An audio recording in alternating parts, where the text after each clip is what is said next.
Hello, everyone. Welcome back to Shoop Speaks.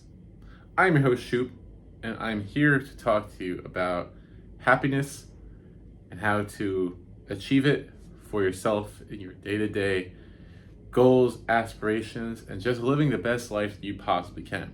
And there's absolutely no way you can live the best life that you possibly can if you are dealing with addictions. So, in this video, I'm going to talk about how you can get over whatever addiction you have. Now, before I get into these four quadrants, which are the solutions to getting over your addiction, you first have to realize whether you have an addiction or not. If you don't think you do, then the best way to find out is just try to go 1 week without whatever habit that is your addiction. Try going a week without it. And if you can't make it a week, then you most definitely have an addiction. More likely than not, you have an idea of whether you're addicted to something or not. Usually when you're addicted to something, it has control over your life to where if it's not in your life, then you feel incomplete. So enough about what addictions are. Let's talk about how you can get over any addiction, what you have. Step one is fixing your mindset. Your mind is currently thinking, I cannot survive without this vice in my life. And when you try to cut back from that vice, it only pulls you back in because it feels like you are literally trying to hold on to your survival. You have to dial it back with meditation. Meditation will allow you to realize the thoughts that you are thinking. You might have thoughts that come up during the day, and you don't stop to think about how they are affecting your life. Having that time to sit back and think about what is going on will allow you to make some changes from there. Now, with mindset, the key with mindset is your mind. You can use your brain in ways to enjoy or not enjoy things more or less. As an example, let's say you want to start eating healthier. You tie the reward of eating a nice healthy chicken salad over a greasy hamburger to watching a TV show that you enjoy. Well, then you will start associating that healthy meal as a good thing. If you're struggling to quit something, let's use another example, like nicotine. If you're struggling to quit nicotine, it's because you believe subconsciously that nicotine is good for your well-being, even though the opposite is true.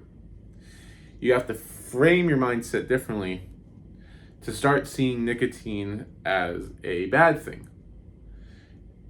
Not to make you feel shameful about yourself. That's not the goal, but you might feel some shame. The real goal is to get you to not want to do this thing.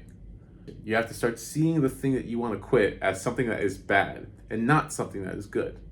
Simple enough. Now let's go into step two, which is your environment. You need to start evaluating your environment. If you're trying to quit nicotine, but you have friends or a partner or a parent, somebody around you who is coworkers who are smoking cigarettes or using vapes, and it triggers you to want to do it, then it's going to be pretty hard to quit. Now, I'm not telling you to go leave your family or your partner, but you can do simple tweaks to where your environment doesn't affect you as much. It might take a major switch. You might have to move out of your parents' house if their habits are triggering you, or you might have to just move out of the city that you're in if all your friends in your city do this vice that has power over you.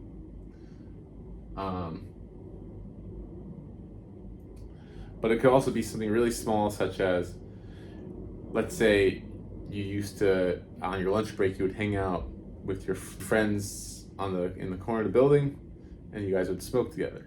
Well, now maybe you start taking your lunch inside or a different part of the building. Let's say your partner has a problem with nicotine or cigarettes, and you know that they like to smoke them outside and you usually walk with them. Maybe just stop walking with them. After all, you are a partnership. You guys should be working together towards common goals. Next, we're going to look into support. You need people there to help you get through this addiction.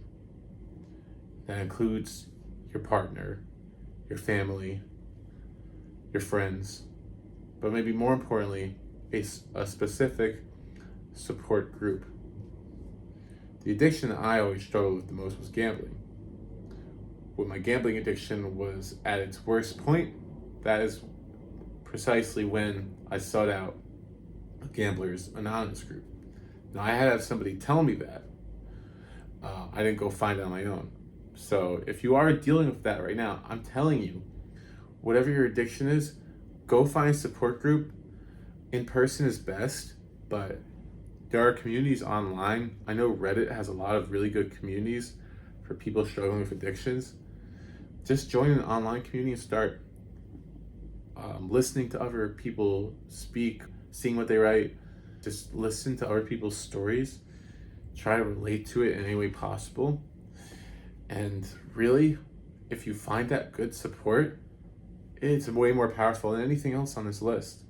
You know, these other three things and alternatives we'll talk about in a second, but these other three things really are made a lot easier if you have the right support around you. So I would highly recommend joining a support group, but if that's too big of a step for you, if you're too nervous about that, try to find at least one person that you can confide in about your addiction and have them be your accountability partner. You know, it could also be someone you're trying to quit this vice with. But you need somebody there, because if you try to quit your addiction quietly, what's going to happen is you're going to realize that, well, nobody's watching me. So if I relapse on my addiction, then the only one that's going to care is me. And it's at the end of the day, it's not going to be enough to stop you. What will also help you stop are alternatives to your addiction. If you don't have anything to replace your bad habit with, then it's very easy to go back into it. But you can find something else in your life that interests you, and you should start just doing that instead of your habit. You like going for bike rides. Anytime you feel that urge, go take a bike ride. My best recommendation would be to instill a healthy habit so that you're not replacing a bad habit with another. That seems to be popular among addicts. They quit one addiction and replace it with another, and they're right back where they started. Reading books that you're actually interested in, getting outside and doing exercise that is fun for you, playing a game that is stimulating for your brain but also engages you, meeting up with a friend or people, talking online. You know, maybe it's making videos like this one. Maybe you've always wanted to start a channel like this. You know, there's endless options, but you want to make sure it's something healthy and something that will work long term for you. And really, all four of these work in tandem together for you to fight your addiction.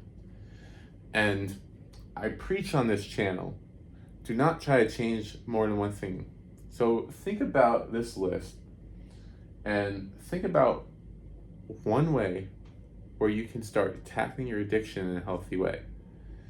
Your first step is to stop whatever you're doing, and then see if you can, pick something else that piques your brain and do that instead every day.